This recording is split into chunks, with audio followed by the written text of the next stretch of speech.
మీ అందరికీ ప్రభువు నామమున శుభములు వందనాలు తెలియజేస్తూ ఉన్నాను.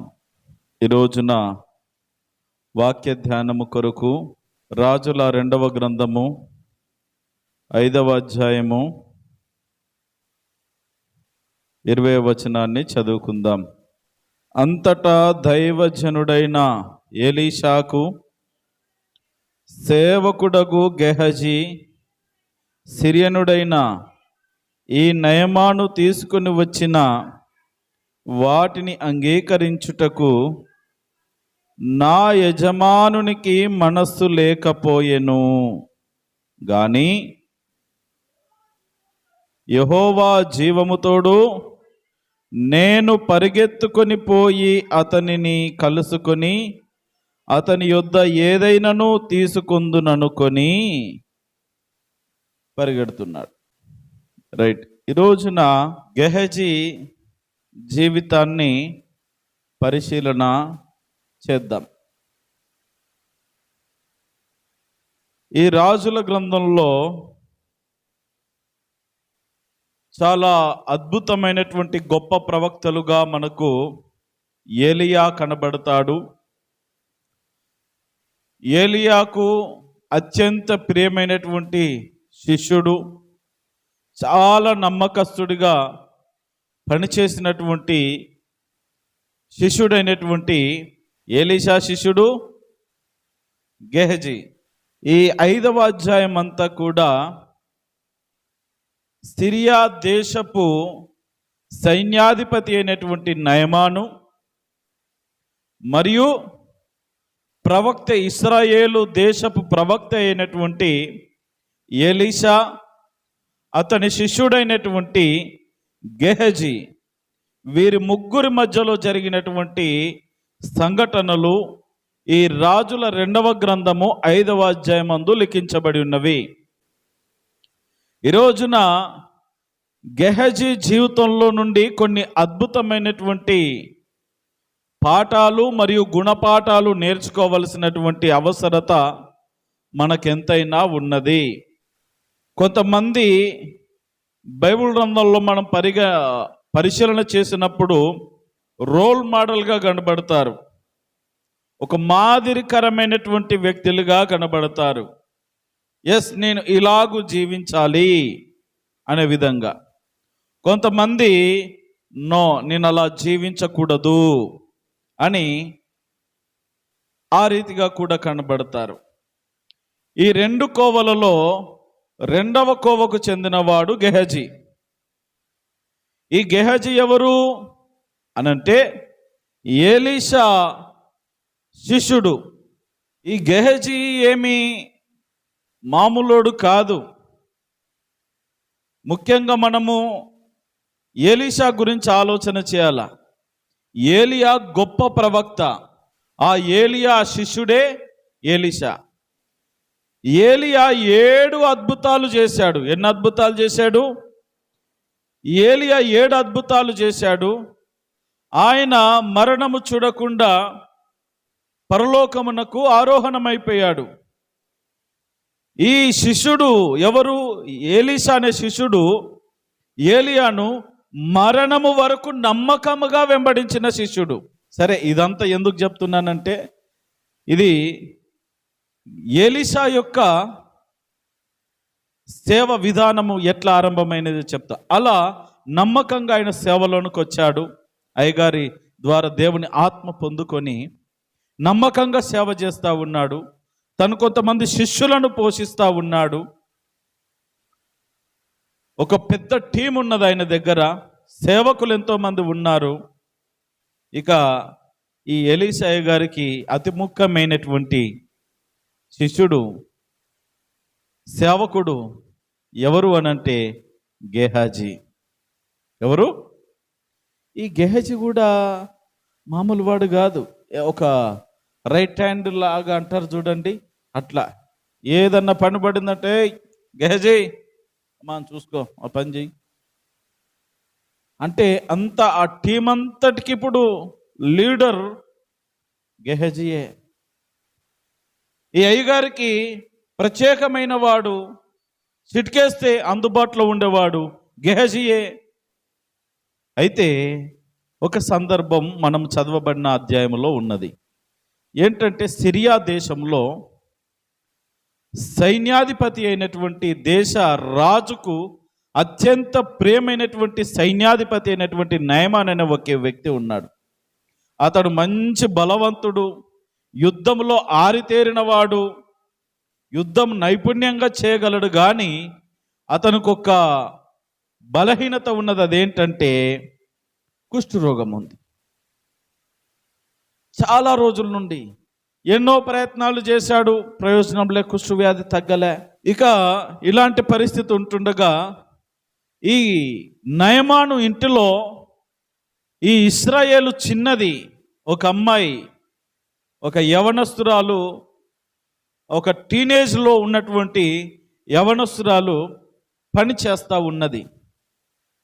ఈ పరిస్థితి అంతా చూసి ఒక రోజున వాళ్ళ అమ్మగారితో చెప్పింది. ఎందుకంటే అయ్యగారితో మాట్లాడితే ఆయన ఏమో కసురుకుంటాడో గిసురుకుంటాడో అనేసి అయ్యగారితో చెప్పింది, అమ్మగారితో చెప్పింది. అమ్మగారు ఏమనుకోకపోతే చిన్న మాట అమ్మ, అన్ని ప్రయత్నాలు చేస్తూ ఉన్నారు అయ్యగారి గురించి, అక్కడ చూపిస్తున్నారు ఇక్కడ చూపిస్తున్నారు, ఓ బోల్డ్ అంత డబ్బులు ఖర్చు పెడతా ఉన్నారు, మీరు ఏమనుకోకపోతే చిన్న మాట తల్లి అని. ఇశ్రాయేలు దేశంలో ఒక ప్రవక్త ఉన్నాడు, ఆయన దగ్గరికి వెళ్ళారంటే ఖచ్చితంగా అయ్యగారు బాగుపడతాడు అని సమాచారం అందించింది. ఆ విషయము భార్య అంటే అమ్మగారు తన భర్తకు నయమానుకు చెప్పింది.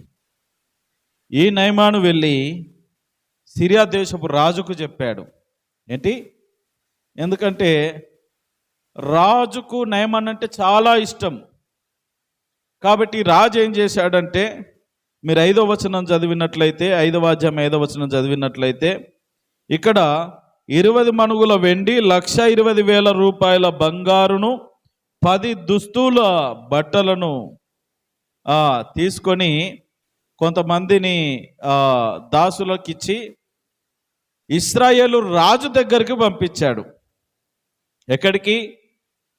ప్రవక్త దగ్గర కాదు, రాజు దగ్గరికి పంపిస్తే అక్కడ ఇశ్రాయేల్ రాజు ఏం చేస్తూ ఉన్నాడు? ఆ పత్రిక చదివాడు. 7వ వచనం మీరు చదివినట్లయితే, ఆ పత్రిక చదివాడు ఇశ్రాయేల్ రాజు.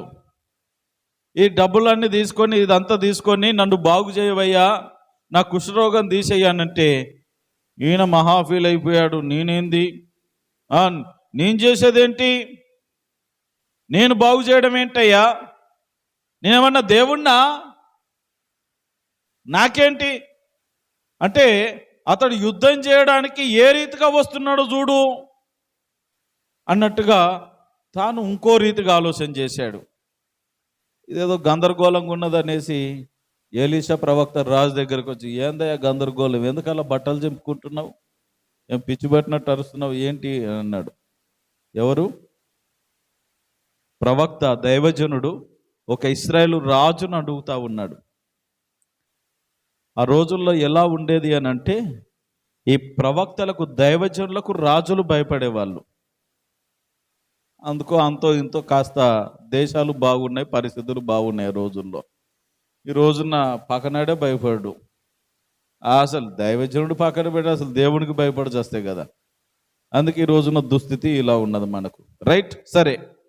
మొత్తం మీద ఏంటి అంటే, ఇదిగో ఈ ఎవరు?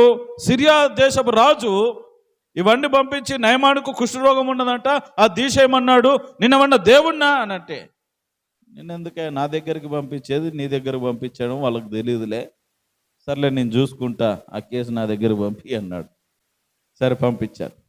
ఇప్పుడు ఇతని దగ్గరికి అనగా ఈ సైన్యాధిపతి అయినటువంటి నయమాను ఎలీషా దగ్గరికి వస్తూ ఉంటే, ఈయన ముందుగానే దాసుని పిలుచుకొని, అక్కడ నయమాను వస్తున్నాడు, అటు నుండి అటే, ఎక్కడి నుండి? అక్కడి నుండి అక్కడ, నేను కొండ మీద ఉన్నాడు, మరి అక్కడ నుండి అక్కడనే యోర్దాను నదిలో 7 సార్లు మునిగి వెళ్ళిపోమను, 7 సార్లు మునిగి వెళ్ళిపోమను, మళ్ళీ నా దగ్గరకు రానవసరం లేదు, బాగుపడతాడు. పోనీ, పాపం ఎన్ని రోజుల నుండి బాధపడుతున్నాడు. ఓకే.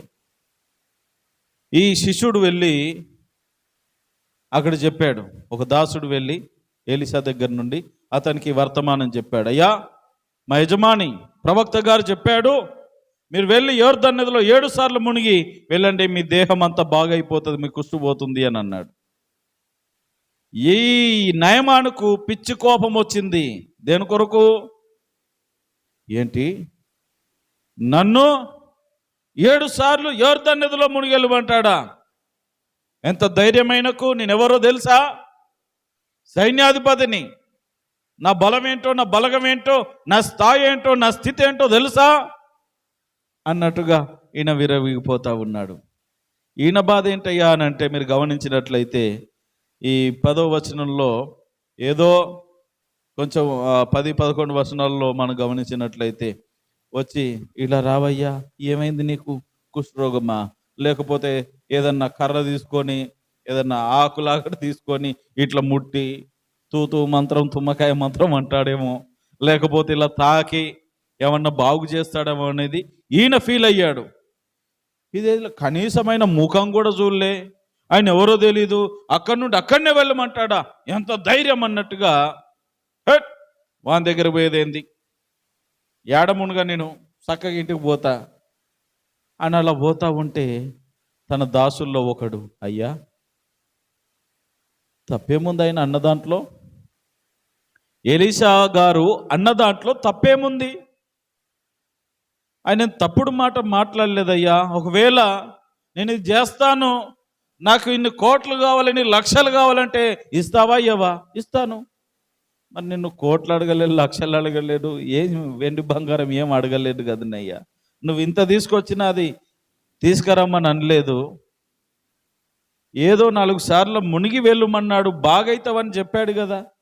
బాగు కాకపోతే ఏంటయ్యా, నువ్వు చెప్పినట్టు చేశాను, బాగు కాలేదని అడగొచ్చు, కానీ నువ్వు చేయకుండా అలిగెళ్ళిపోతే ఎలాగయ్యా, ఎవరికి నష్టం అని కాస్త మందలించి చెప్పినప్పుడు సర్లే అనేసి ఏం చేశాడంటే, ఆ యోర్దాను నదిలోకి వెళ్ళి 7 సార్లు మునిగి లేచాడు. 7వసారికి అతని దేహము పసిపిల్లల దేహం వల్లే మారిపోయింది. అంటే కుష్ఠరోగం అంతా పోయింది. నిగనిగలాడుతూ ఉన్నాడు, వెలిగిపోతూ ఉన్నాడు. అయ్యగారు బాగుపడ్డాడు. రైట్, ఇక్కడ వరకు ఈ స్టోరీ. ఇప్పుడు బాగుపడిన తర్వాత ఇతను ఏం చేశాడంటే, కృతజ్ఞతలు చెప్పాలి, అయ్యగారి దగ్గరికి వెళ్ళాలని పరిగెత్తుకుంటూ ఎలీషా దగ్గరికి వెళ్ళాడు. అయ్యా, నువ్వు చెప్పినట్టు చేశాను, మొదట్లో కాస్త కోపడ్డాను, చీదరించుకున్నాను, కానీ నా మేలు కొరకే నువ్వు చెప్పావు, నువ్వు చెప్పినట్టు చేశాను. 7 సార్లు యోర్దాను నదిలో మునిగాను, నేను బాగుపడ్డాను, ఇదిగో నా దేహం అంతా మారిపోయింది, నీకు వందనాలు స్వామి. ఎందుకంటే ఈయన అన్యుడు, దేవుని గురించి తెలియదు. జ్ఞాపకం చేసుకోండి. ఆ రీతిగా చెప్పి, సరే నేను మీ కొరకు బహుమతులు కొన్ని తెచ్చానయ్యా. ఏం బహుమతులు తెచ్చాడు? ఇందాక మనం చదువుకున్నాం కదా, 20 మణుగుల వెండి, 1,20,000 రూపాయల బంగారము, 10 దుస్తుల కాస్ట్లీ డ్రెస్సులు అన్నమాట, ఖరీదైన బట్టలు, అవన్నీ తీసుకొచ్చి మీరు పెట్టుకోండి సార్, బహుమానంగా మాకు గుర్తుగా పెట్టుకోండి, ఎంత ఇచ్చినా మీకు తక్కువే, కానీ ఇవి పెట్టుకోండి అని అన్నప్పుడు అతను అన్నాడు, రైట్, ఎక్కడ చదువుతారంటే 16వ వచనం చదవండి. ఎలీషా, ఎవని సన్నిధి నేను నిలబడి ఉన్నానో, ఇశ్రాయేలు దేవుడైన యెహోవా జీవము తోడు, నేనేమీ తీసుకొనని చెప్పాను. నయమాను అతనిని ఎంతో బతిమాలినను అతడు ఒప్పకపోయెను. నో ఛాన్స్, వద్దంటే వద్దు, నీవు తెచ్చింది నాకు ఏది వద్దు, దేవుడు నాకు ఇచ్చినది నీకు ఇచ్చాను, రైట్, వెళ్ళిపో, బాగుపడ్డావు కదా, పో, చల్లగా బ్రతుకుపో. జాగ్రత్తగా వినండి. ఇక్కడనే ఒక పాఠం ఈ రోజున దేవుడు మనకు నేర్పించబోతా ఉన్నాడు. మొత్తం మీద సరే సార్, ఇవి ఎట్లా తీసుకోవట్లేదు, మేము విగ్రహాలను మొక్కేటోళ్ళం, ఎలా పడితే అలా జీవించే వాళ్ళము, మీ దేవుడు చాలా గొప్పవాడుగా ఉన్నాడు, చిన్న పని చేస్తాను, 2 గాడిదలు మోయగలిగినంత మట్టి మీ దేశంలో నుండి మా దేశానికి తీసుకెళ్తానయ్యా. ఎందుకు అనంటే, ఇక్కడ ఈ మట్టితోని నేను ఒక చిన్న బలిపీఠాన్ని కట్టుకొని రోజు మీ దేవునికి మొక్కుతాను, రోజు మీ దేవునికి ప్రార్థన చేస్తాను, బలులు అర్పిస్తాను అని చెప్పాడు. సర్లే తీసుకెళ్ళిపో అన్నాడు. ఆ మట్టి తీసుకొని సెలవిచ్చండి సార్ అని అంటే 19వ వచనంలో సెలవిస్తాడు. ఎలీషా నెమ్మది కలిగి పొమ్మని అతనికి సెలవిచ్చను. అతడు ఎలీషా యొద్ద నుండి వెళ్ళి కొంత దూరము, ఇక్కడ కనబడుతుంది, ఇప్పుడు ఈ సినిమా స్టార్ట్ అవుతుంది.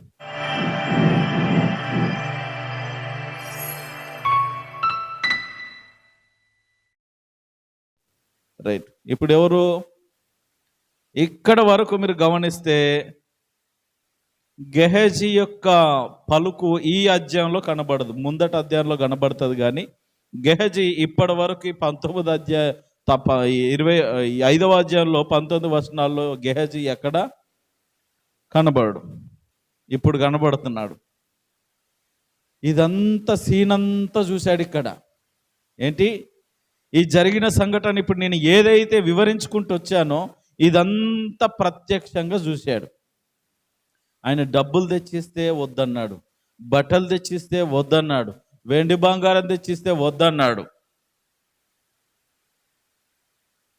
ఈయన అనుకున్నాడు, అక్కడ రాయబడింది, సిరియనుడైన ఈ నయమాను తీసుకుని వచ్చిన వాటిని అంగీకరించుటకు నా యజమానుడికి మనసు లేకపోయేను గాని యెహోవా జీవము తోడు నేను పరిగెత్తుకొని పోయి అతని కలుసుకొని అతని యొద్ద ఏదైనాను నా యజమానునికి తీసుకోవడానికి మనసు లేదు. ఈయనకేమున్నది? మనసు ఉన్నది, గొప్ప మనసు. జాగ్రత్తగా గమనించండి. ఈ రోజున ఈ గెహజీ జీవితంలో నుండి 5 రకాల పాఠాలు మనం నేర్చుకోబోతున్నాం. గెహజీలో ఉన్నటువంటి ఒక 5 లక్షణాలైనటువంటి, ఒక 5 రకాలైనటువంటి లక్షణాలు కలిగిన జీవితాలను ఈ రోజున మనం పరిశీలన చేయబోతూ ఉన్నాం. చూడండి, ఇంతవరకు బాగానే ఉన్నది, ఏమీ ఆశించకుండా సేవ చేశాడు అయ్యగారు. మా అయ్యగారు ఎంత గొప్పవాడండి, నేను కూడా ఇలా చెయ్యాలి. అయ్యగారు ఏం చూపించాడు? ఇప్పుడు ఎలీషా ఒక మాదిరి చూపించాడు. సేవ ఇలా చెయ్యాలరా నాయనా, ఊరక దూసుకోకుండాను, డబ్బులు లాక్కోకుండాను, అడిగి ఇప్పించుకోకుండాను, దేవుడు మనకు ఉచితముగా ఇచ్చిన ఈ కృపను ఉచితముగా పంచి మనము సేవ చేయాలి రబ్బాయి అని ఆయన చూపిస్తే వీని మైండ్లో ఏది పడిందంటే, గెహజీ మైండ్లో, అమ్మో నా యజమానునికి తీసుకునే ఆ మనసు లేదు, కానీ ఏదైతే ఏదైంది ఈ రోజున యేసు నామమున నేను తీసుకుంటాను. మనం ఊరికే హెచ్చరిస్తాము చూడు, ఉచ్చరిస్తాము చూడు, అట్ట యెహోవా జీవముతో ఈరోజు నేను తీసుకోకపోతే వదల చూడు అన్నట్టుగా మాట్లాడుతున్నాడు. జాగ్రత్తగా గమనించండి. మొట్టమొదటిగా గెహజీలో ఉన్నటువంటి ఒక లక్షణం ఏంటంటే, మొదటిగా మనం గమనించినట్లయితే ఇక్కడ యెహోవా జీవముతోడు నేను పరిగెత్తుకొని పోయి అతని కలుసుకొని అతని యొద్ద ఏదైనాను తీసుకొందునని అనుకున్నాడు. ఏంది? ఏదోటి తీసుకోవాలా, తీసుకుంది మాత్రం రావద్దు. ఏంటి?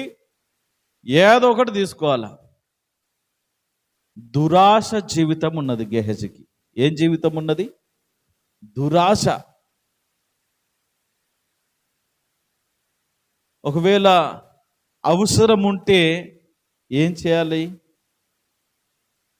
అవసరం ఉన్నదనుకోండి, తనకు అవసరం ఉంటే, అయ్యగారు ఎంత మాట, ఆయన ఉచితంగా ఇస్తూ ఉంటే మీకు అక్కర్లేదు కానీ ఇదిగో నాకు కొంచెం బట్టలు లేవయ్యా, ఇదిగో వాడికి పరిస్థితి బాగాలేదు, వాళ్ళకు కొంచెం పరిస్థితులు ఉన్నాయి, కొంచెం ఆలోచన చెయ్యండి అని గురువు గారికి, దైవజనుడైనటువంటి ఎలీషాకు చెప్పవలసిన పని.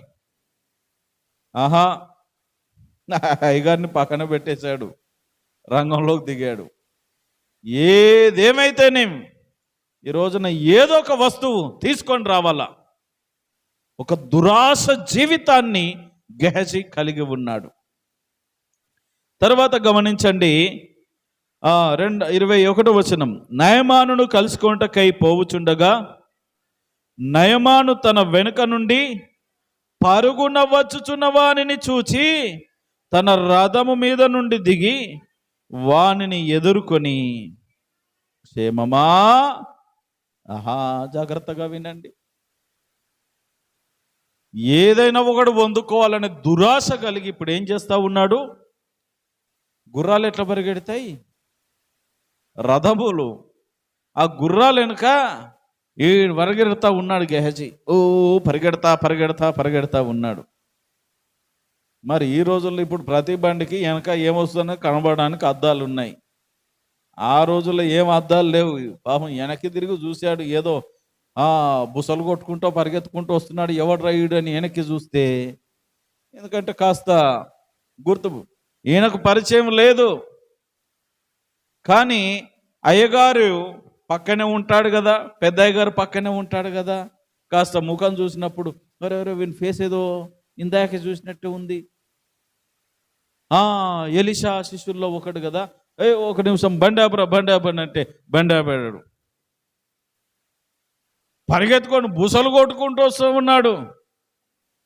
సడన్ వచ్చి బర్రన బ్రేక్ వేసినాడు. ఎవరు? గెహజీ. చెప్పయ్యా, ఏంది నీ పరిస్థితి? ఏమంత పరిగెట్టుకుంటూ వస్తున్నావు? ఏమన్నా ఏదో కొంప మునిగినట్టు? అంత క్షేమమేనా? అంటే మామూలుగా అంత మంచి కొరికే పరిగెత్తుకుంటూ వస్తున్నావు, ఏదన్నా ఏమన్నా దలగబడిపోయినట్టు ఏదో కొంపలు మునిగినట్టు వస్తున్నాడు మరి నా పరిగెత్తుకొని. సరే, అంత క్షేమంగానే వచ్చావా? ఏదన్నా ప్రాబ్లం, ఏదన్నా సమస్యనా? ఏం లేదయ్యా. ఏమన్నాడు అక్కడ? చదవండి. అంత క్షేమమేనా అడిగాను. అతడు క్షేమమే, అంత మంచిదేనయ్యా, అంత మంచిదేనయ్యా అంటున్నాడు. చూడండి, ఈ గెహజీకి ఉన్నటువంటి రెండవ లక్షణం ఏంటంటే పరిగెత్తే జీవితం. ఏంటి? దేని కొరకు? చెడ్డదాని కొరకు పరిగెత్తే జీవితం. ఇది రాసుకోవాలి మీరు. దేని కొరకు? మంచి కొరకు పరిగెడితే బాగుపడతారండి. మంచి కొరకు ఉరకలేస్తే జీవితాలు బాగుపడతాయి, మనుషులు బాగుపడతారు, కుటుంబాలు బాగుపడతాయి. మంచి కొరకు, మంచిని చేయడానికి, యథార్థంగా జీవించడానికి ఆ రకమైనటువంటి పరుగు ఉండాలి. దేవుని కొరకు పరుగులు ఎడితే మన జీవితాలు బాగుంటాయి. దేని కొరకు పరిగెడతా ఉన్నాడినా? ఏదోటి పొందుకోవాలా. ఆయన ఏది ఇస్తే అది అడగనైతే అడుగుదాం, తప్పేముంది? అన్ని ఉన్నాయి. 1,00,000 రూపాయలు ఉన్నాయి, 10,000 ఇచ్చినా చాలు, పండగ చేసుకుంటా. 20,000 ఇచ్చినా చాలు, ఏదో ఒక బంగారు కడియం ఇచ్చినా చాలు, ఇంత వెండి, 1 కేజీ వెండి ఇచ్చినా చాలు. ఏదో ఒక దురాశ కలిగి పరిగెత్తుకుంటూ అది ఎంత దూరం వెళ్తే అంత దూరం పరిగెడతానే ఉన్నాడు. నేనేం పరిగెడతాలని ఆగిపోవట్లేదు. అవి గుర్రాలు ఫాస్ట్గా పరిగెడుతున్నాయి, స్పీడ్కి వెళ్తున్నాయని ఆగిపోవట్లేదు. అవి ఎంత దూరం వెళ్తే అంత దూరం బుసలు కొట్టుకుంటూ వెళ్ళిపోతున్నాడు అయ్యగారు. ఎంత దుర్భరమైన స్థితి. దేని కొరకు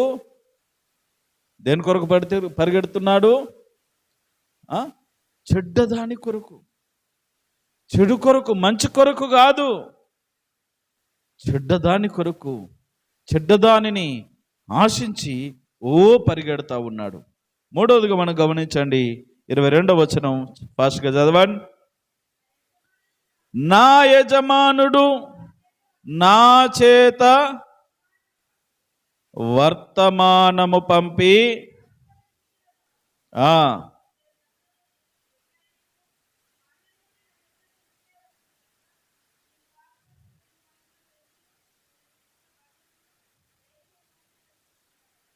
రైట్. ఇప్పుడు దేని కొరకు పరిగెడతా ఉన్నాడినా?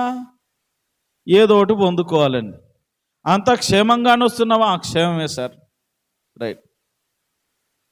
మరి ఏంటి విషయం చెప్పు అన్నప్పుడు ఆయన చెప్తున్న మాట ఏంటంటే, నా యజమానుడు నా చేత వర్తమానము పంపి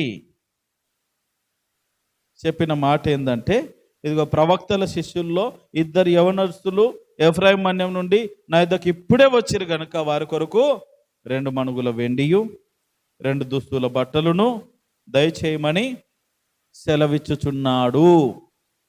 ఏం చెప్తున్నాడు ఇక్కడ? అబద్ధము చెప్తా ఉన్నాడు. ఏంటి అబద్ధం? ఇంకో మాటలో చెప్పాలంటే దీన్ని నేను కప్పుకునే స్వభావము అంటాను. ఏంటి? తాను బయటపడట్లేదు. చూడండి, ఆడ అవ్వ దగ్గరికి సాతానుగాడు వచ్చాడు చూడు. ఇదిగో సేమ్ టెక్నిక్. సైతాను పట్టిన వాళ్ళ టెక్నిక్లు ఇట్లనే ఉంటాయి. వీణ బయటపడట్లేదు, కప్పుకుంటున్నాడు. ఏమని? కవరింగ్ ఎలా ఉన్నదంటే, నా తటి నేను రాలేదు సార్, మా అయ్యగారు పంపించాడు, ఎలీసా పంపించాడు. ఏంటంట? ఇదిగో ఇప్పుడే ఆ ఎఫ్రాయిం మన్యం నుండి కొంతమంది 2 యవనస్తులు వచ్చారు. పాపం వాళ్ళ దగ్గర బట్టలు లేవయ్యా, 2 దుస్తుల బట్టలు కావాలా? ఎన్ని దుస్తులు అడిగాడు? 2 దుస్తుల బట్టలు కావాలా, 2 మణుగుల వెండి కావాలా. ఇంత వెండియు ఇంత దుస్తులు ఇంకేమొద్దు, అవే తీసుకురమ్మన్నాడు మా అయ్యగారు. కనీసము అడిగే విధానములో సరే ఇలా చెప్పడం కూడా నా పొరపాటే, కానీ కనీసం ఏమో సార్ మా అయ్యగారు ఎందుకు అదని నాకు తెలియదు, కానీ కొంచెం మా పరిస్థితి వేరయ్యా, ఏదో కొంచెం నీకు నచ్చినంత ఆ స్థితి కూడా కాదు. మొత్తం మీద తనను కప్పేసుకొని అయ్యగారి మీదకి నెట్టేస్తా ఉన్నాడు. కప్పుకునే జీవితాన్ని గెహజగలిగాడు. హల్లెలూయా. కప్పుకునే జీవితం ఎప్పుడు కూడా అది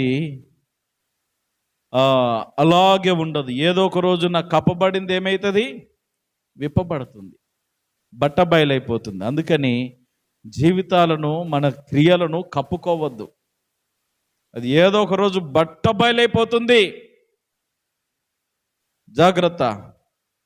కప్పుకునే స్వభావాన్ని కలిగి ఉన్నాడు. తర్వాత 4వదిగా మీకు చెప్తాను. 24వ వచనం చదవండి, 23వ వచనం చదవండి. అందుకు నయమాను, నీకు అనుకూలమైతే రెట్టింపు వెండి. అయ్యో 2 మణుగులు ఏందయ్యా, 4 మణుగులు వెండి తీసుకో.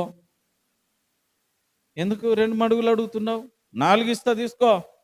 ఎందుకు? ఆయన ఎంత తెచ్చాడు? 20 మణుగుల వెండి తెచ్చాడండి. ఈయన ఎంత అడిగాడు? దశంభాగం అడిగాడు. మనోడికి టెక్నిక్ తెలుసు. దశంభాగం అడిగాడు. 2 మణుగులు ఎందుకయ్యా? దశంభాగాలు 2 దశంభాగాలు ఇస్తా, తీసుకోరా. 4 మణుగుల వెండి ఇస్తానన్నాడు. తర్వాత 2 దుస్తులు బట్టలనిచ్చి 2 సంచులలో 4 మణుగుల వెండి కట్టి 2 దుస్తుల బట్టలనిచ్చి తన పనివారిలో ఇద్దరి మీద వాటిని వేయగా వారు గెహజీ ముందర వాటిని మోసుకొని, ఇక నువ్వేం మోస్తావునైనా, ఈ వెండి మోయలేవు, మా పిల్లల్ని పంపిస్తాలే, మా దాసులు వస్తారని వాళ్ళ మీద సంచులు ఎత్తే, అయ్యగారు అయ్యగారు ఎక్కడ చెప్తే అక్కడ వదిలిపెట్టి రాకుండా. ఎక్కడ చెప్తే? ఎందుకంటే ఈయనకు తెలియదు కదా, బాబు చాలా మంచోడు, అన్యుడు. ఆయనకు దండేసి దండం పెట్టాలా, శాల్వ కప్పి సన్మానం చేయాలా, బొకేలు పెట్టాలా, బొకే కప్పాలా, సార్ బొకే ఇచ్చి శాల్వ కప్పి సన్మానంగా చేయాలి. మనం ఎవడోడుకో పెడతా ఉంటాం, ఎవడోడుకో శాల్వాలు కప్పుతూ ఉంటాం, ఇట్లాంటి వాళ్ళని వదిలిపెట్టేసి. పాపం ఆయనకేం తెలుసు ఇట్లాంటి దాంట్లో కూడా ఇలాంటి వాళ్ళు ఉంటారని. ఎలీషాకు మొక్కి మీ దేశం మట్టి, పవిత్రమైన మట్టి తీసుకొని వెళ్తున్నటువంటి ఆయన దగ్గరికి, ఇదిగో అందులో నుండే ఈ అపవిత్రమైన వాడు వరదలో కొట్టుకొచ్చి ఇప్పుడు ఆయన ముందాలాడు. ఇప్పుడు ఈయన ఎట్లా వెళ్తున్నాడు తెలుసా? ఎందుకంటే 2 శిష్యులు, ఈ 2 దాసులు ముందు మోసుకొని వెళ్తా ఉంటే ఈయన గంభీరంగా వెళ్తున్నాడు. చదవండి ఇంకా ఫాస్ట్గా. మెట్ల దగ్గరకు వారు రాగానే వారి యొద్ద నుండి ఓరే ఓరే ఇంకా ముందుకు వెళ్ళబాకండి, ఇక ఎందుకు ముందుకు వెళ్ళబాకండి, అక్కడే ఆగండి, ఇక్కడే స్టాప్. ఎందుకంటే మీరు ఇంకా లోపలికి వెళ్ళారంటే నా జీవితం బయటబయలైపోతుంది. మీరు ఇక్కడ ఆగండి, అవి నేను మోసుకున్నా అక్కడ దింపేయండి, నన్ను అక్కడ దింపేసి అక్కడ గుమ్మంలో దింపించుకున్నాడు, మీరు వెళ్ళిపోండి. వాళ్ళు అక్కడ వెళ్ళిపోయి చూసి ఇవన్నీ తీసుకొని వెళ్ళి ఏం చేస్తూ ఉన్నాడు చూడండి. గెహజీ వచ్చి వాటిని తీసుకొని ఇంటిలో దాచి వారికి సెలవేయగా వారు వెళ్ళిపోయారు.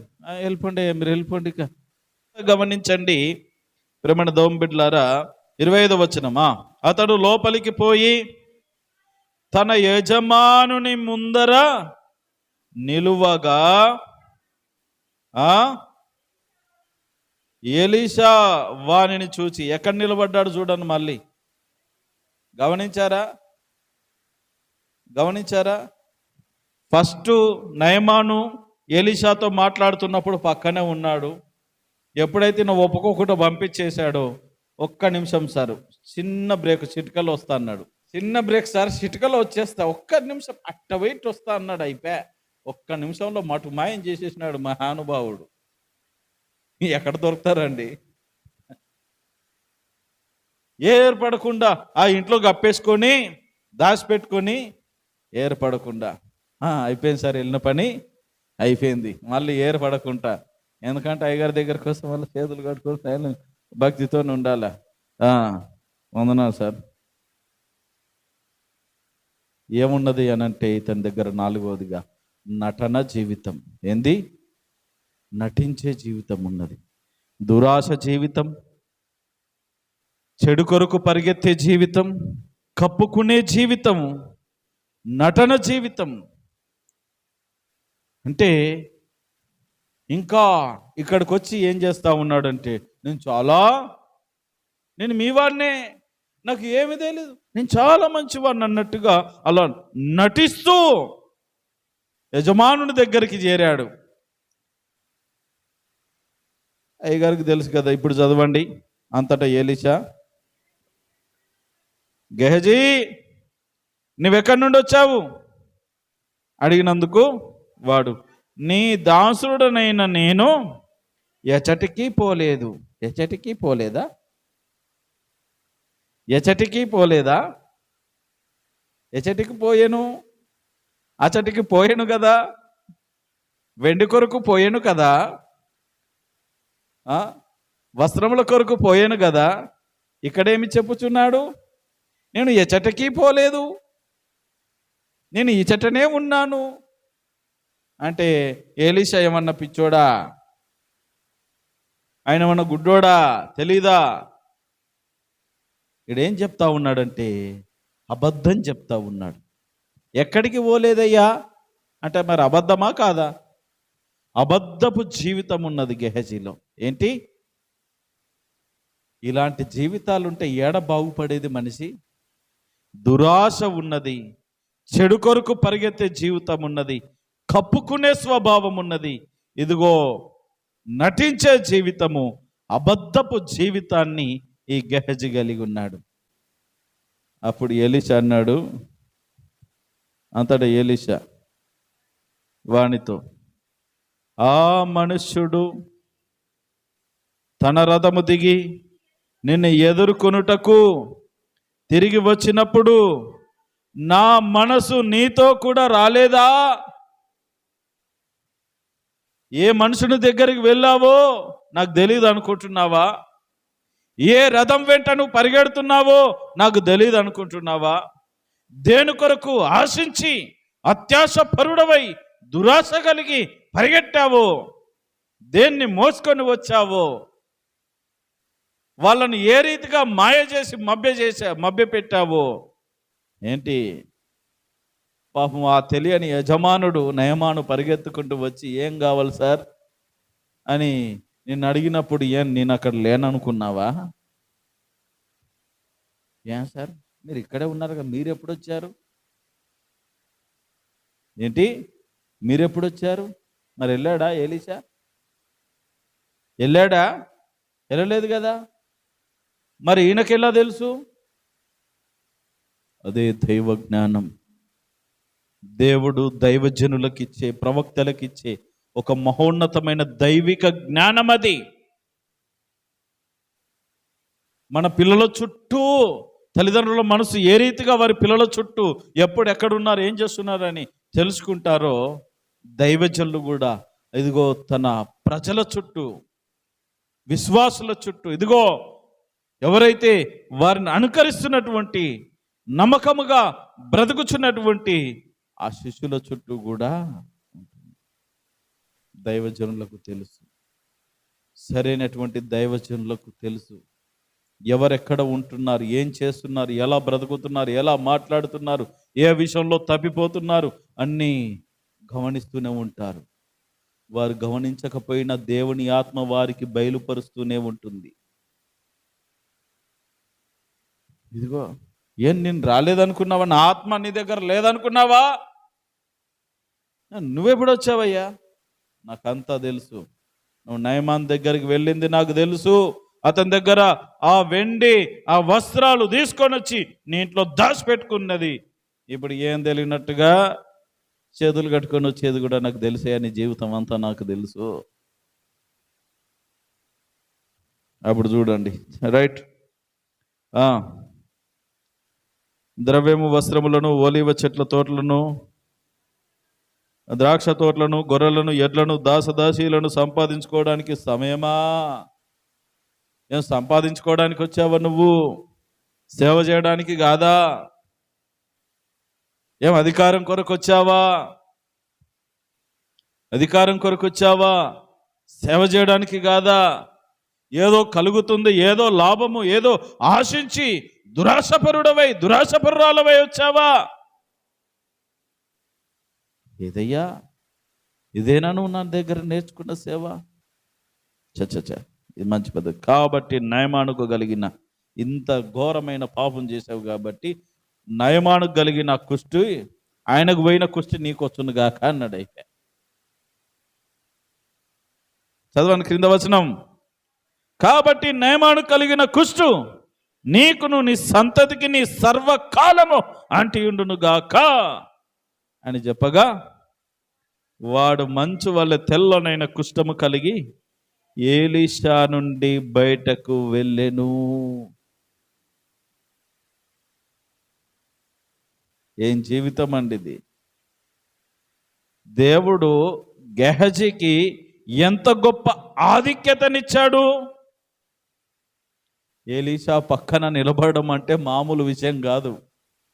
అయ్యగారే, ఏలి అయ్యగారే గొప్పోడు అంటే అతనికంటే గొప్ప సేవకుడు తయారయ్యాడు ఈయన. మరి ఈయన చేతుల కింద ఆయన రెండంతల పాలు పొందుకుంటే ఈయన పోయేటప్పుడు అయ్యా నాకు నాలుగంతలని అడగాల్సిన స్థితిలో ఉండవలసిన గెహజీ ఆఫ్టర్ ఆల్ వెండి కొరకు, మంచి వస్త్రాల కొరకు, ఏదో దురాశ కొరకు పరిగెత్తి పరిగెత్తి పరిగెత్తి పరిగెత్తి ఏం సంపాదించుకున్నాడయ్యా అంటే చిట్ట చివరికి వానికి పోయిన కుష్టు వీనికి పట్టింది.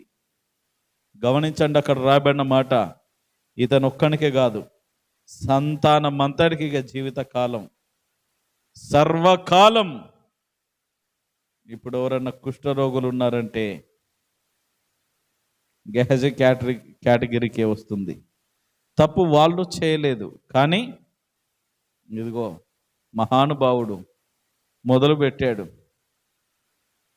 ఇక అంతం లేదు, దానికి ముగింపు లేదు, ఏ వైద్యం పని చేయదు. అందుకే దేవుని దగ్గర నుండి దీవెనలు పొందుకోవాలి, కానీ శాపాలు మనము పొందుకోకూడదు, శాపగ్రస్తులము కాకూడదు. ఎంత గొప్ప ఆధిక్యతను పోగొట్టుకున్నాడయ్యా గెహజీ. దేని కొరకయ్యా? 4 రూపాయలు సంపాదన కొరకా? మంచి విలువైన వస్త్రాల కొరకా? ఒక అధికారం కొరకా? ఎంత దుర్భరమైన పరిస్థితి. ఈ రోజున యవన బిడ్డలారా, మీతో దేవుడు మాట్లాడుతూ ఉన్నాడు, జాగ్రత్త. మనం దేని వెంట పరిగెడుతున్నాం, దేని కొరకు పరిగెడుతున్నాం, ఏది ఆశిస్తున్నాం, మన జీవిత విధానం ఎలా ఉన్నది పరిశీలన చేసుకోవాలా. ఏం సంపాదించుకున్నాడు గెహజీ ఇక్కడ? వెండి సంపాదించుకున్నాడా?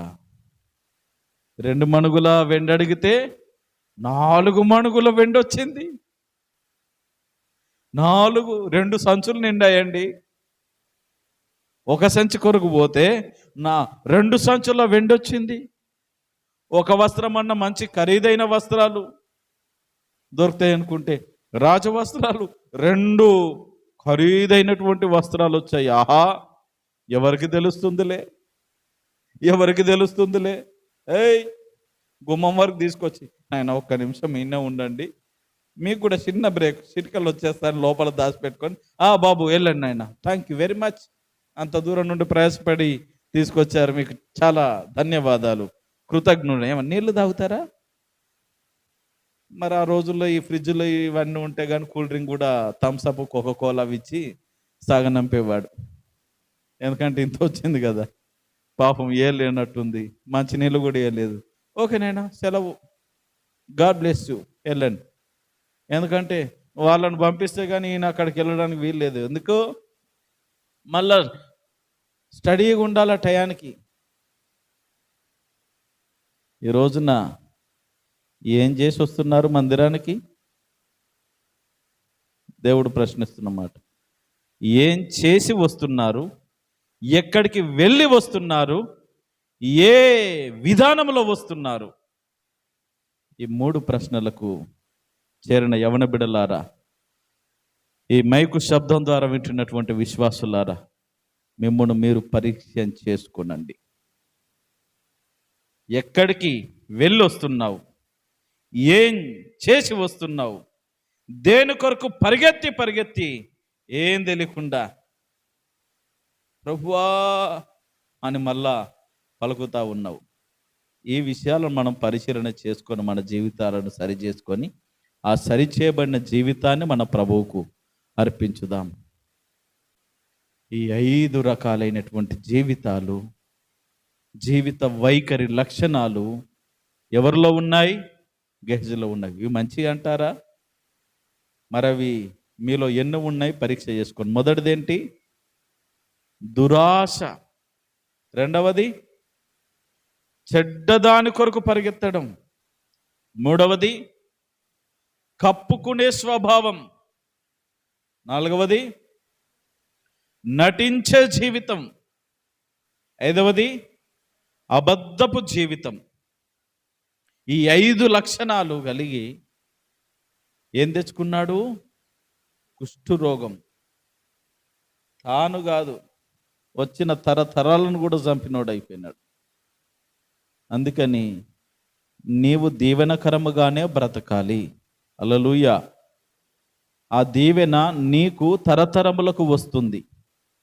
నువ్వు శాపగ్రస్తుడవైతే శాపము నీ తరతరములకు వస్తుంది.